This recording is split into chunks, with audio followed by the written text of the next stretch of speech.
건이는 수제 소리를 듣던 학생입니다. 고등학교를 조기 졸업해가지고 이제 나이는 20살이고 공부에도 물론 흥미가 많습니다. 제가 좀 좋아하는 공부 방법에 대해서 이야기를 해드리자면 그 어떤 공식이나 나온 설명들이 나온 배경을 알아보는 걸 되게 좋아해요. 재미있어 하기도 하고 뭐 여러 가지 측면에서 남들과 다르게 생각하고 싶어하고 남들과 다르게 보이고 싶어 하거든요.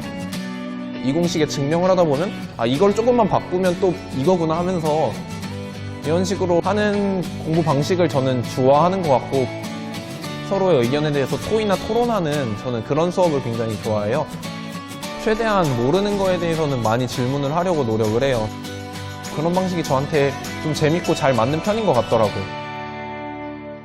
더 바랄 게 없이 훌륭한 학생이죠. 그런데 건이에게 고민이 생겼습니다.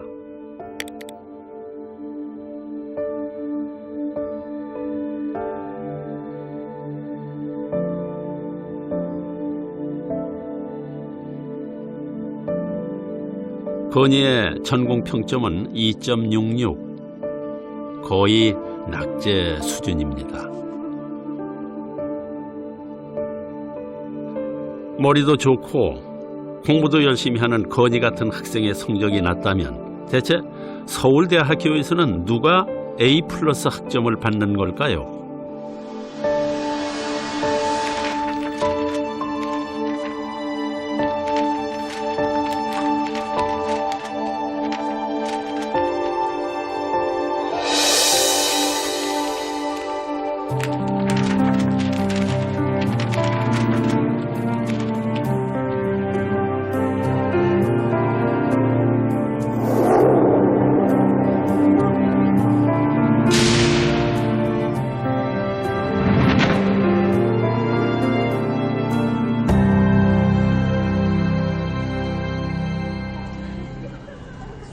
서울대에서 A+를 받으려면 어떻게 공부해야 할까요?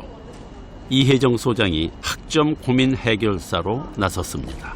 저는 개인적으로 학점이 안 좋은 애들이나 혹은 공부가 어렵다고 하는 애들은 공부를 안 했기 때문이라고 저는 생각했거든요.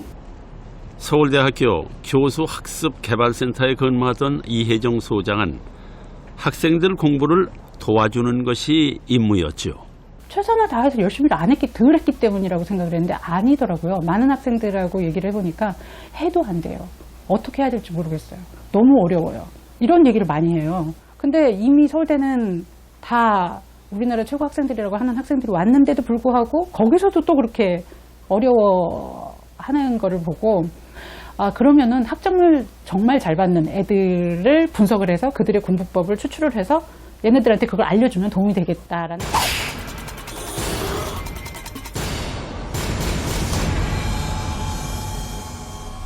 이혜정 소장의 연구는 특별했습니다. 평균 학점 4.0 이상을 받은 우등생들의 공통적인 특징을 찾기로 한 것입니다. 전체 2, 3학년에서 어쩌다가 한 번 4.0을 넘는 경우는 운일 수 있다고 생각을 했어요. 그래서 연달아 2학기를 넘은 애들일 경우에만 으로 한정을 했어요. 그랬더니 그게 서울대 전체에서 딱 150명이었어요. 그 150명한테 모두 이메일을 보냈어요. 그랬더니 46명이 오케이를 한 거예요. 이혜정 소장은 우등생 46명을 대상으로 수업 태도, 공부 방법, 생활 습관, 가정 환경 등 광범위한 인터뷰를 진행하고 이를 영상으로 기록했습니다. 이혜정 소장은 더 많은 데이터를 모으기로 했습니다. 그래서 서울대생 전체를 대상으로 설문조사를 실시했습니다.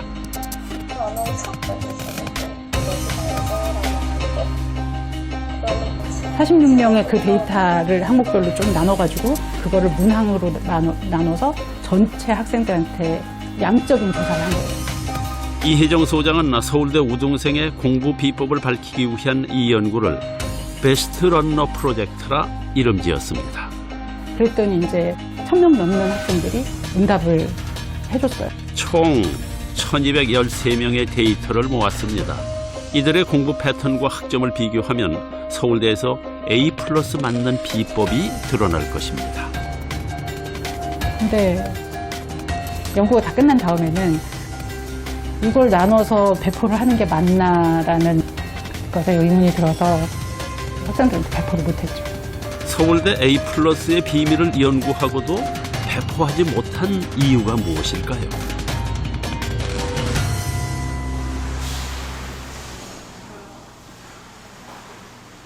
서울대생 희범이의 별명은 A+입니다.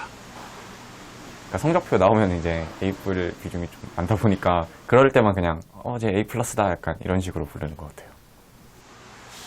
희범이는 A+ 학점을 받는 확실한 노하우가 있습니다. 그러니까 뭐 중간에 놓치는 거 있을 수도 있고 그런 부분을 일단 다 적어놓은 다음에 다시 보면서 그냥 모르는 부분은 뭐 인터넷 찾아보든지 하는 거. 그냥 노트북으로 하루 종일 계속 치고 있어요. 교수님이 하시는 말씀. 어느 정도까지 받아줘봐요? 그냥 어느 정도까지가 아니라 그냥 들리는 거는 거의 다 받아 적는 수준으로 하거든요. 심지어 교수님의 강의 전체를 녹음하기도 합니다. 좀 수업 시간에 그냥 핸드폰 녹음 켜놔가지고 녹음을 해놔요. 그래서 나중에 뭐 수업 끝났을 때나 아니면 시험 기간 됐을 때 다시 녹음 들으면서 이제 필기 다시 정리하는 방식으로 공부해요. 그러니까 받아 적으면은 나쁠 거는 없으니까 나중에 공부를 할 때. 그리고 약간 수업 시간에 좀 더 집중하는 느낌이 나거든요. 희범이의 A+ 비법을 전수받으려는 후배들도 많습니다. 경영대는 분과애들은 녹취를 많이 하더라고요. 그러니까 그거 외워서 그냥 그거 녹취한 다음에 그대로 외우면 나오긴 하더라고요. 근데. 이해 안 되는 거 있으면 어떻게 하나요? 일단 외워야지 근데. 그냥 뭐 일단 이해하지 말고 외우고 외운 다음에 공부를 하면은 이게 될걸? 시험 기간에는 진짜 엄청 열심히 하거든요. 자부할 수 있을 정도로 공부 많이 해요. 이번 시험 기간에도 한 일주일 동안 중앙도서관에서 맨날 새벽 3, 4시까지 공부했는데 인풋만큼 아무래도 시험은 아웃풋이 나오는 것 같아요. 그래서 저는 점수가 나쁘게 나오는 게 무서워서 항상 인풋을 많이 넣었죠. 그래야 뭔가 아웃풋이 나오니까. 다른 우등생은 어떨까요? 혜성이도 서울대 경영학과에서 소문난 우등생입니다. 물론 A+를 받는 비법이 있습니다. 학점을 잘 받으려면 앵무새가 돼야죠. 근데 좀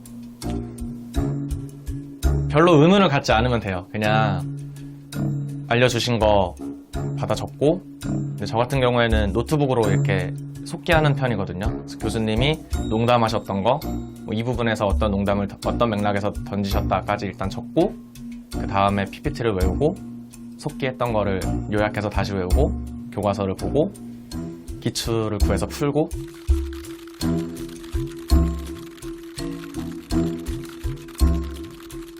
저희 학교에는 그래서 되게 재밌어요. 그 교수님이 말씀을 하시면 다다다다다 막 소리가 엄청 나고 여기저기서 다 나요. 그리고 말씀을 멈추시면 탁 소리가 멈추고. 이때 강의를 전부 받아 적는 것이 포인트입니다. 이제 이것들이 원자재가 되는 거예요.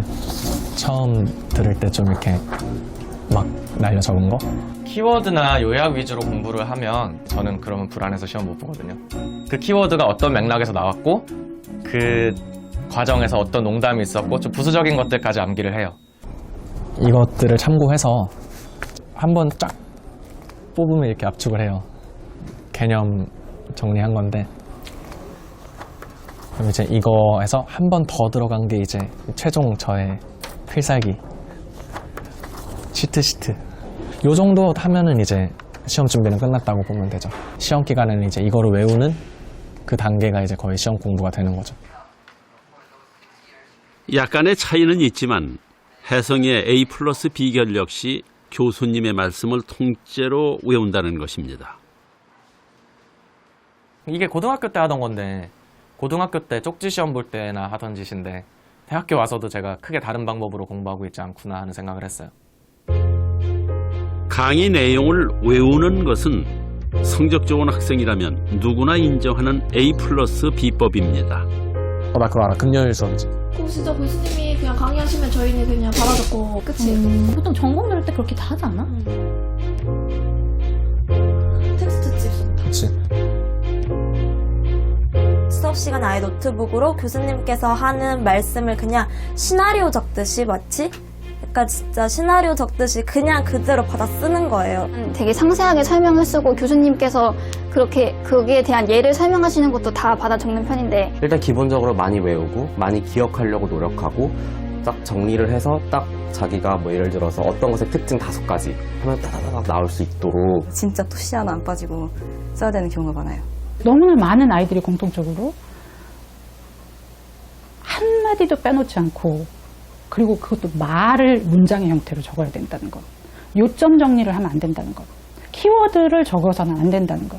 그게 너무나 뜻밖이었어요. 왜냐하면 우리 연구진들이 다 그렇게 전사하다시피 하는 노트 필기로 학점을 잘 받았을 거라는 예상을 아무도 못했거든요. 전체 학생을 대상으로 한 연구 결과도 다르지 않습니다. 노트 필기 습관과 학점이 정비례하고 있는 것입니다.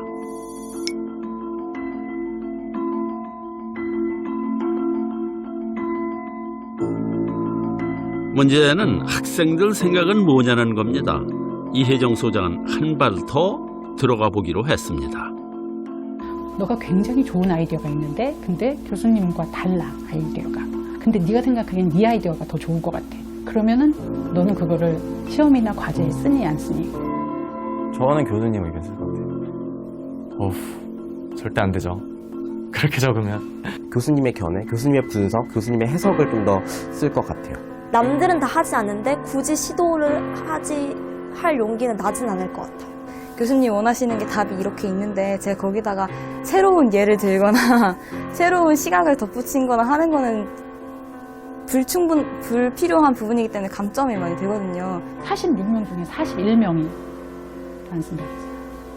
내가 아무리 좋은 생각이 있어도 그게 교수님과 다르면 쓰지 않는다.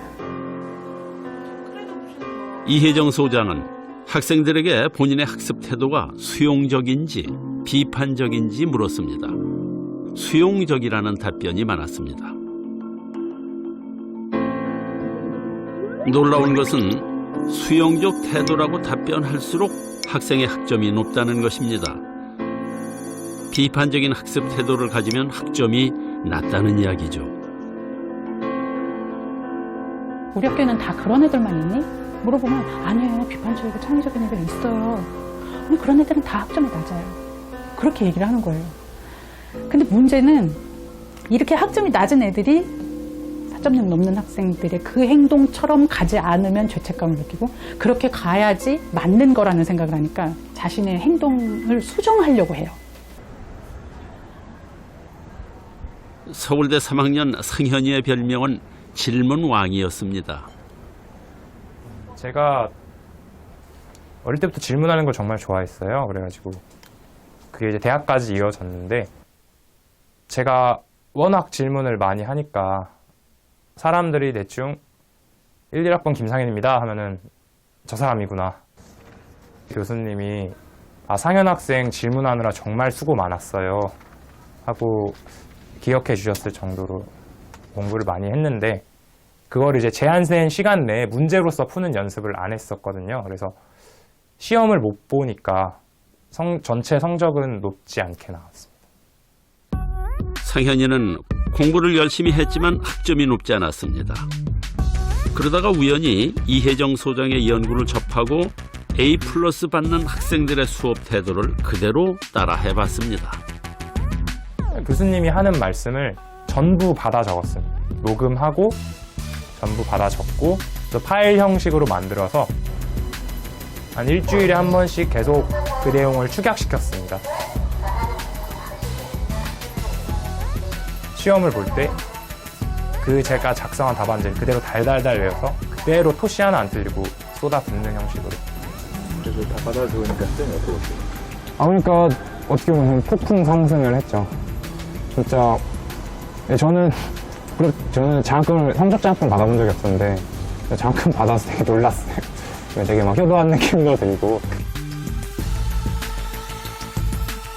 전부 A대 학점이 나왔고 특히 1학기와 여름방학에는 A뿔이 제 성적표에서 가장 많은 그런 학기를 맞이하는 행복한 결말을 얻었었습니다. 그런데 정말 행복한 결말이었을까요? 과거에 또 학교 공부를 할 때 힘들다는 말을 했지만 재미가 없는 건 아니었거든요. 굉장히 재밌지만 제가 시키는 게 많은 과목을 듣다 보니까 힘들었던 건데 이번에는 너무 재미가 없어서 힘들었습니다. 질문왕 상현이는 이제 더 이상 질문을 하지 않습니다.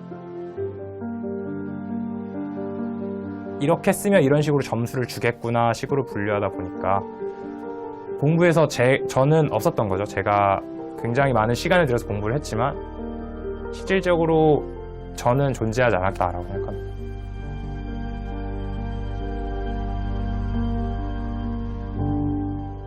성적 받으려고 공부를 하는 과목들은 진짜 그냥 무지막지하게 외우거든요. 근데 시험 기간에만 외우잖아요, 그거를. 평소에는 아무래도 흥미있는 분야가 아니다 보니까 잘 찾아보지는 않는단 말이에요. 그럼 시험 기간 3, 4일 동안 외운 양으로 시험을 보는 건데 3, 4일 동안 외운 게 한 학기, 두 학기 지나면은 당연히 머릿속에서 사라지게 되죠. 계속 반복적으로 보면서 내가 이 교수님이 하신 그냥 말 하나하나를 배우고 있는 건지 아니면 진짜 이 학문을 배우고 있는 건지 헷갈릴 때가 좀 있었고. 제가 1학년 때 제가 흥미가 있어서 저 하고 싶은 대로 했던 과목들에서 배웠던 내용은 아직도 조금씩 기억이 나거든요. 그런데 심지어 심하게 말하면 저번 학기에 제가 수업을 들었는데 그때 수학을 정말 잘했어요. 막 온갖 증명 다 하고 막 교과서 나온 대로 막 다 쓰고 했는데 이번 학기 딱 들어와서 제가 수학을 다시 듣는데 기억이 하나도 안 나더라고요.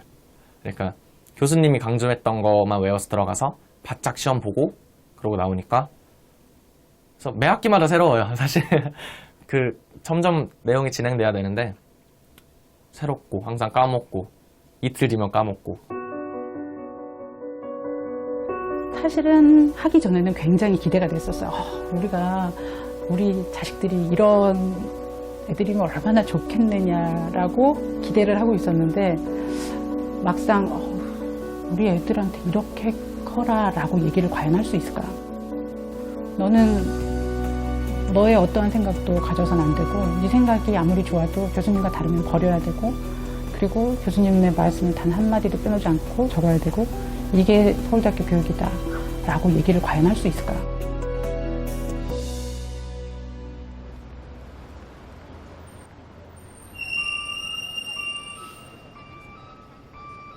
강의 내용을 잘 외워야 A+를 받는 것은 한국만의 일일까요?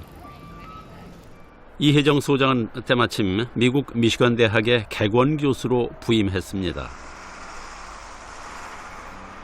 미시건 대학은 노벨상 수상자를 8명이나 배출한 명문 공립대학입니다.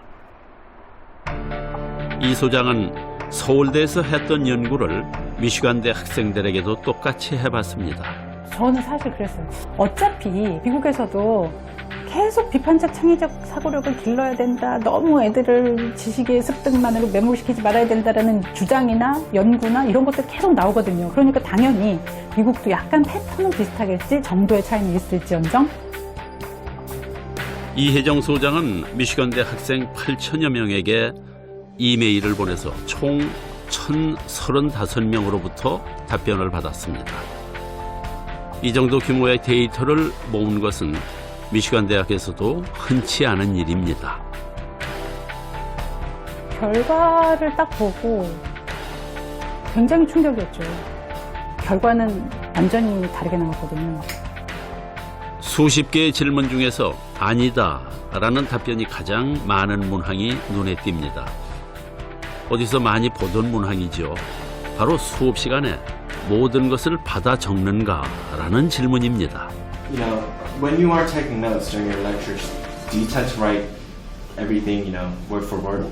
I never write down word for word what the professor is saying. If I tried to do that, I would be 6 sentences behind and I would miss out on something entirely. I find it's best to not write word for word a transcription of what the professor says because that's really just going through the lecture one more time. I realized that taking notes word for word is something that just kind of turns my brain off. But then I write down my thoughts about them because I'll remember my opinions about the information and that's going to help me remember it for the future. No, not normally. I'll I'll watch the presentation, I'll like write down things that I think were interesting or like things that will be helpful if I'm like doing a homework assignment or something. 시험을 칠 때 교수님의 견해와 본인의 생각이 다를 경우 본인의 생각을 주장할 것인지 물어봤습니다. If I had a different opinion than the professor and it might result in a lower grade, I would probably still express it, but I would do my best to be respectful of the professor's opinion. Even if I'm a staunch believer in expressing what you believe, and I have enough faith in the professors here at the University of Michigan that they would respect my opinion and would give me the grade that I earned regardless of whether it diverged from their own opinion. Yes, I would. I think that those risks are worth it because like if I disagree with something, it's probably just because like I'm not like processing what the person is saying, or I'm like not aligning, or I'm not seeing where they're coming from. I've never been in a situation where I thought it would hurt my grade. I don't feel like that happens at this university. I feel like we're encouraged to have a range of opinions and to bring them up if we want to in class, and I do. Right. Let's get just one more and then we'll move on. Yes. 미시간 대학에 근무하는 이수영 교수는 서울대에서도 강의를 한 경력이 있습니다. 이수영 교수는 이혜정 소장의 연구를 도우면서 한국 학생과 미국 학생의 차이가 어디에서 비롯됐는지 관심을 가지게 됐습니다. 여기에 미시간에 오는 학생들은 보통 학생들이 하는 거와 다르게 좀 유니크하게 그런 거를 하려고 끊임없이 탐구를 해요. 얘네들은. 그런데 한국 학생들은 교수가 과제물을 주면 그대로 따라하면 당연히 그러니까 A가 나올 거라고 생각을 하는 거예요.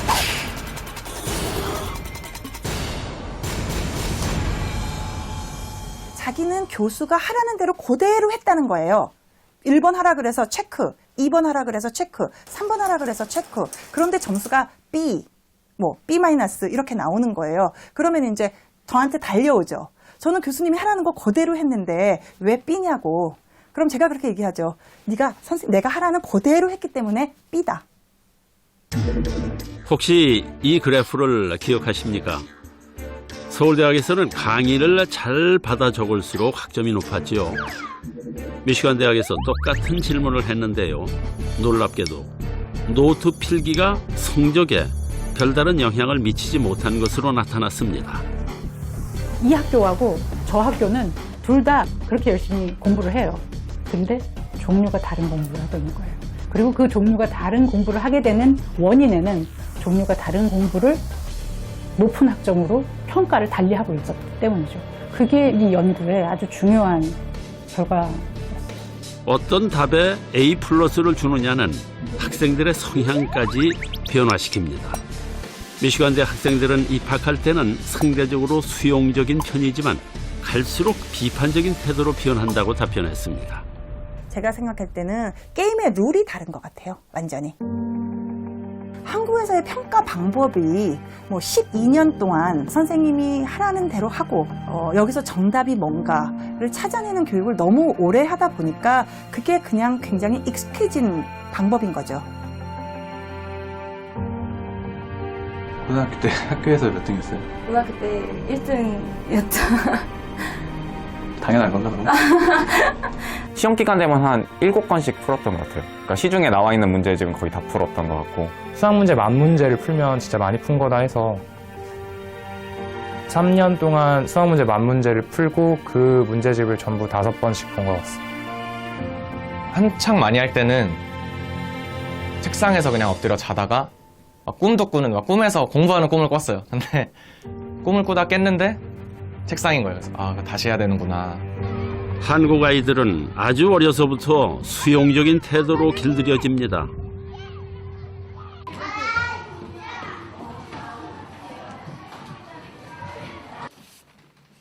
초등학교 3학년 아이들이 생애 첫 일제고사를 치는 날입니다. 4개의 보기에서 정답과 오답을 구분하는 시험입니다. 정답을 잘 찾는 학생은 칭찬을 받고 의문을 품는 아이들은 야단을 맞습니다. 떨렸어요. 왜 떨렸어요? 무서웠어.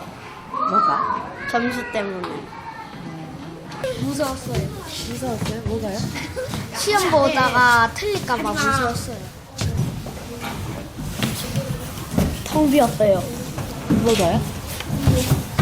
머리가요. 아이. 그런데 한번 생각해 봅시다. 이 아이들이 무엇을 배울지, 어떤 공부를 할지 선택한 적이 있을까요? 아마 한 번도 없었을 것입니다. 단지 주어진 답을 찾도록 훈련받았을 뿐이죠. 이렇게 친시험 성적은 아이들을 대표하게 됩니다. 시험 점수대로 줄을 서게 되는 것이죠.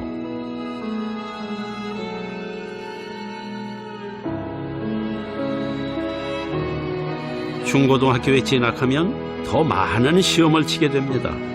내용은 달라도 문제 유형은 비슷합니다. 1번서부터 전체 문항이 한 문항도 안 빼놓고 다음 중 적절한 것은, 다음 중 적절하지 않은 것은, 다음 중 일치하는 것은, 일치하지 않는 것은 다 이거예요. 한국 학생들은 하루 평균 7시간 50분을 공부합니다. 공부 시간 대부분은 시험 문제를 푸는 데 사용합니다. 내 생각을 버리고 저자의 생각, 화자의 생각, 출제자의 의도에 맞추며 시험형 인간으로 양성되는 것입니다. 기출문제 그 모의고사를 통해서 수도 없이 많이 훈련하고 밤 새워서 공부하고 이렇게 하는 거예요. 근데 그런 판단에서는, 그런데 네 생각은 이가 없는 거죠. 스턴버그 교수는 오늘날 시험이 키로 아이들을 재단하는 것과 다름없다고 비유합니다. Let's say to get into Harvard you have to be 7 feet tall. Middle range school you only have to be 5 feet 5 inches. Podunk or Squeedunk, really poor quality schools, you only have to be 3 feet 1 inch. You keep doing the same thing for law school, medical school, dental school. 30 years later what you're going to find is that the people who are succeeding in society are very tall. Why? It's not because being tall causes you to be more successful exactly. It's that society has created a system that gives a huge advantage to people who are tall. And that's what we've done with testing.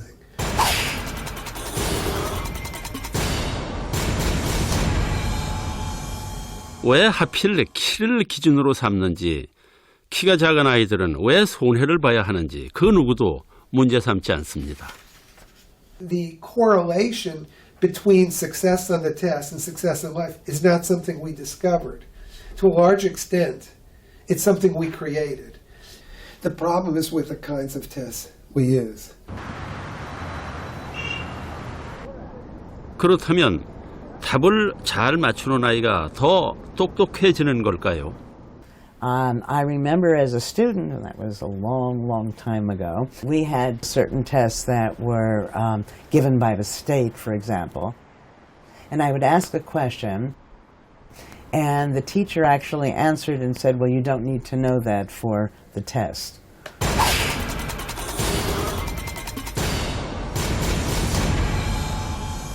And because of a test that is going to have such a big place in your life, what you're going to do is probably study mindlessly.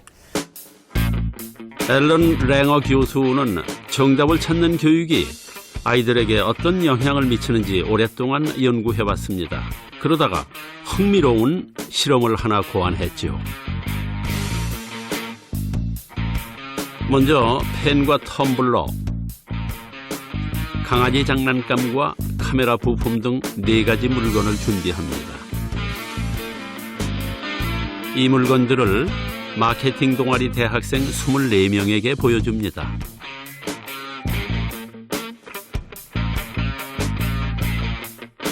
그런 뒤에 학생들을 12명씩 2조로 나누었습니다.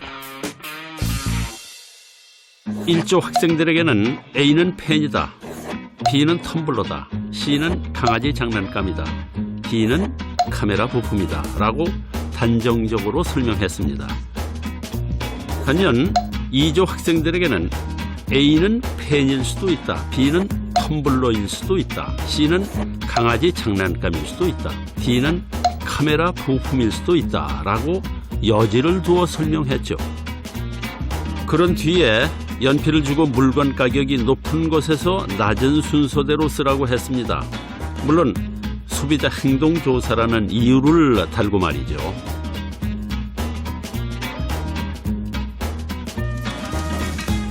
질문지 작성을 끝냈을 때 제작진은 갑자기 말을 바꿉니다. 거꾸로 물건 가격이 낮은 것에서 높은 순서로 써야 한다고 말이죠. 이미 질문지 칸을 채운 학생들은 당황하지 않을 수 없겠죠? 사실 진짜 질문은 이겁니다. 과연 누가 강아지 장난감을 지우개로 사용할 것인가? 그럼 어떡하지? 그러니까 X하고 옆에다가 다시 쓸까요? 이건 밑에다가 그냥 순서대로 써도 돼요? 오랜만이라서. 테이블에 놓여있는 것 중에 뭐 지우개로 쓸 수 있는 거 없을 것 같아요? 네, 제 생각에는 없는 것 같아요. 지우개를 쓰나라는 지우개. 그런데 달리 반응하는 학생도 있습니다. 고무가 이거 뭐 고무로 지워질까요? 해보세요. 뭐라도 해야지 지금 어떻게? 네, 되네요. 돼요? 네네, 되네요. 다행이다. 이걸로 지워지려나?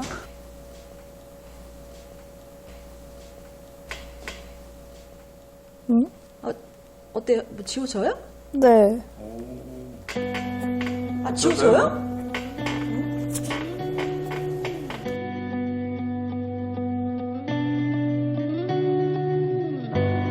강아지 장난감일 수도 있다라고 여지를 두어서 설명한 2조에서는 12명 가운데 6명이 지우개로 사용했습니다.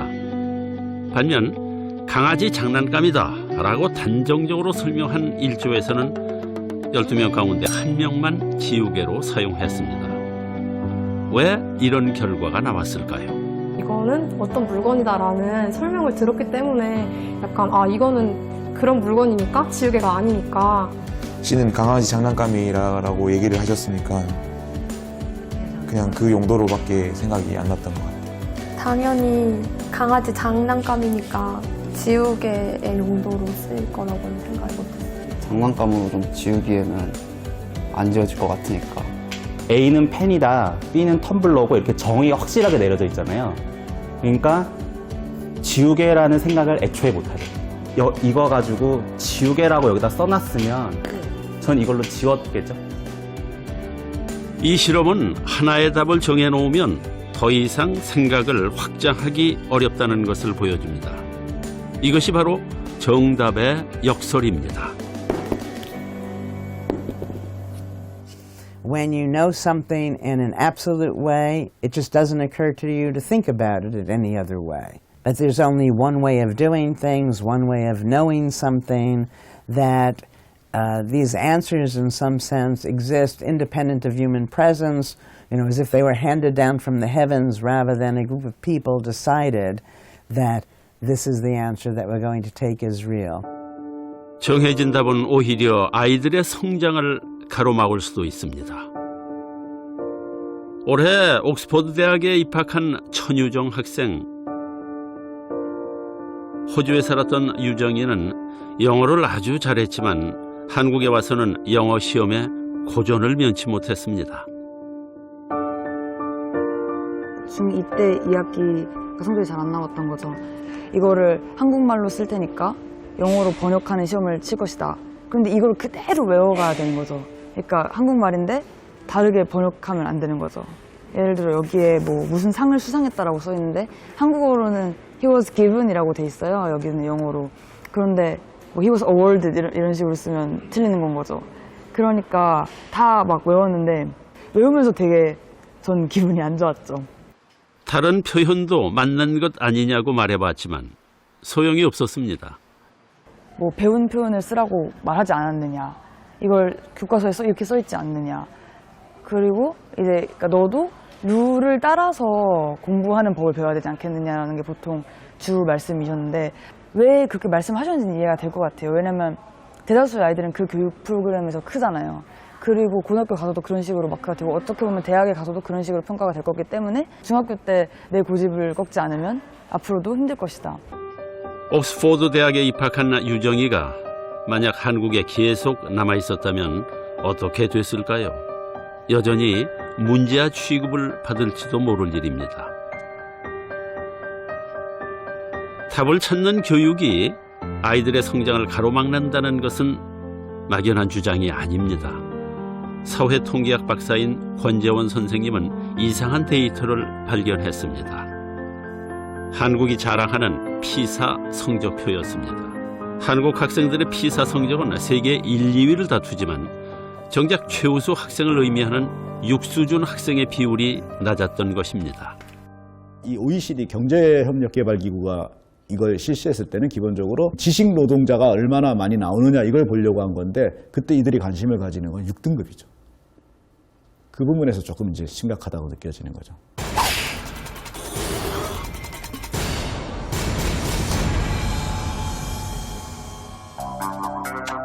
최우수 등급인 육수준 학생을 기준으로 순위를 매기면 어떻게 될까요?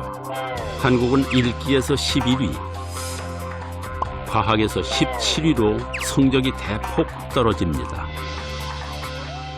우리나라 학생들이 시간을 제일 많이 쏟는 공부가 어떤 주어진 것들을 습득해가지고 몸에 익히는 과정이거든요. 주어진 것들을 완벽하게 익히면 그 다음엔 어느 단계로 가냐면은 완벽하게 익힌 것에서 실수하지 않는 단계로 가죠. 한치의 실수도 없게 하기. 주어진 것을 넘어가기는 아예 생각도 안 하죠. 다른 방법은 없을까? 혹은 찾아내면은 이 방법과 저 방법은 어느 게 더 훌륭한 것일까? 서로 비교 분석도 하고 그럴 수 있어야 되는데 우리나라 학생들이 그런 식으로 공부하면 큰일 나죠. 시험에 안 나오는데. 그 부분에서 우리나라 교육에 근본적인 한계가 있는 거죠. 그런 정도 평가에서 성적이 높은 학생들은 대량으로 생산할 수 있겠으나 그 과정에서 6등급에 갈 수 있었던 아이들은 그만 그 예기가 꺾이고 마는 게 아니냐 이렇게 볼 수밖에 없는 거죠. 피사 성적 최상위권이라는 외형적인 성과에도 불구하고 세계적 석학들은 시험이 한국의 교육을 위기로 몰고 간다고 경고합니다. So I think it's kind of gotten out of hand. People get a little crazy, like tulip mania. You know, the price of tulips went up, hundreds of times, and collapsed in Holland back about 3 or 4 centuries ago. Something like that's going on with educational testing.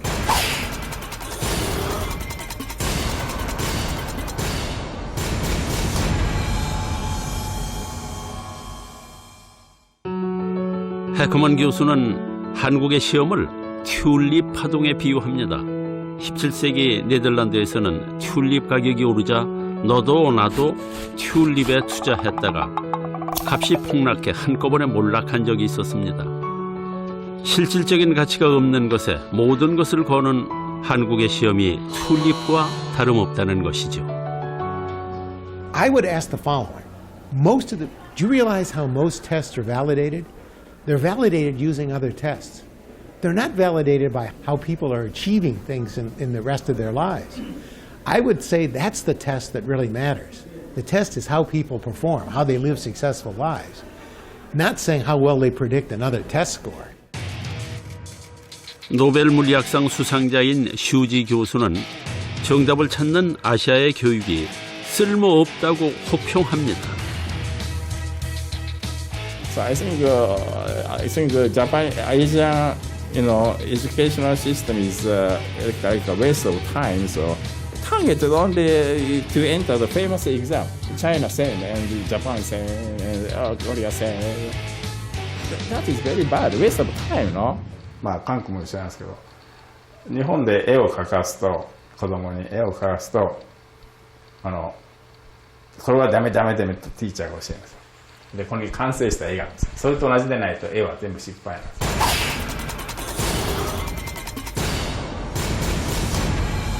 だからそれは絵の話で言うとマスとかサイエンスでもそういう教育をやってるんですよ。日本の科学とかマスでも正解があってそれぞれの方は間違いない。 그렇다면 일본에서 교육받은 슈지 교수는 어떻게 노벨상까지 타게 됐을까요? 답을 찾는 교육에서 빠져나온 것이 성공 요인이라고 말합니다. 大学の1年生の時に大学が全然面白くなくて2週間で大学行かなくなって、下宿に閉じこもってですね、いろいろ本を読んで、自我に目覚めたというか、企業に入って、研究やる時も自分の考えでやると、実験だけを考えて、そういう、自分の考えでやって、どういうかな、みんなで地位提供を一切しなかったので、それが成功したんかなと思います。 정해진 답을 제외한 모든 생각을 틀린 것으로 간주하는 상황에서는 자신만의 생각을 키우기 어렵습니다. 재능을 타고난 아이들도 정답에 자신을 맞출 수밖에 없는 것이죠. 이렇게 막 스케일을 보면은 다 같이 그냥 대충 자라는 육각형 모양이길 바라는 거잖아요. 한쪽으로 이렇게 뾰족 튀어나가 있는 그런 모양이 아니라 두 가지 방법이 있죠. 잘하는 걸 포기하거나 나머지 걸 다 잘하거나. 근데 후자는 힘드니까 나를 보여준다기보다는 그냥 원하는 틀에 맞추는 경우 그렇게 해야 무난무난하게 잘 넘어가니까. 중고등학교 교육은 일단 거의 대부분 수동적인 그런 걸 요구하는 거고 그거를 이렇게 잘 밟아가지고 오는 곳이 서울대니까. 그러니까 오지선다라는 보기가 보통 주진 않아요. 고등학교에서도 그렇고 중학교 때도 그렇고. 근데 그 오지선다 중에 하나는 맞는 거고 나머지 4개는 다 틀린 거예요.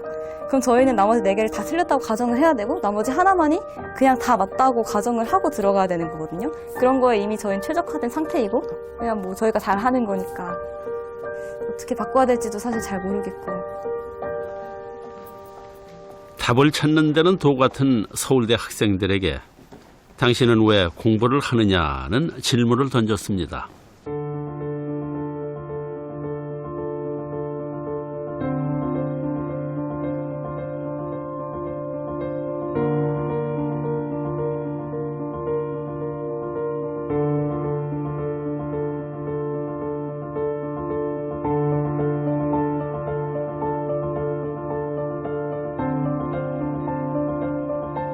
그러니까 저도 사실 생각을 많이 안 해봤던 것 같아요.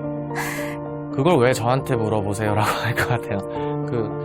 홍보 안 하면 안 되니까 뭐 당연한데 뭔가 더 부담스러워요. 다른 이유까지 말해달라고 하면.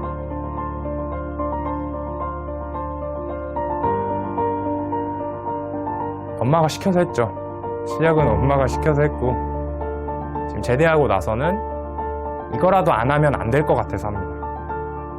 요즘 맨날 TV에서 나오는 게 열정을 가지고 도전해라, 실패를 두려워하지 말고 도전해라 이건데 그렇다가 실패하면은 누가 책임을 져줄 거냐는 거예요. 저는 항상 실패를 해서 주변에서 이걸 다시 도와줄 수 있으면은 당연히 저도 도전을 하고 싶은데 그게 아니잖아요. 저는 아무래도 실패를 두려워하기 때문에 오히려 약간 시험 성적에 좀 집착을 많이 하는 편인 거죠.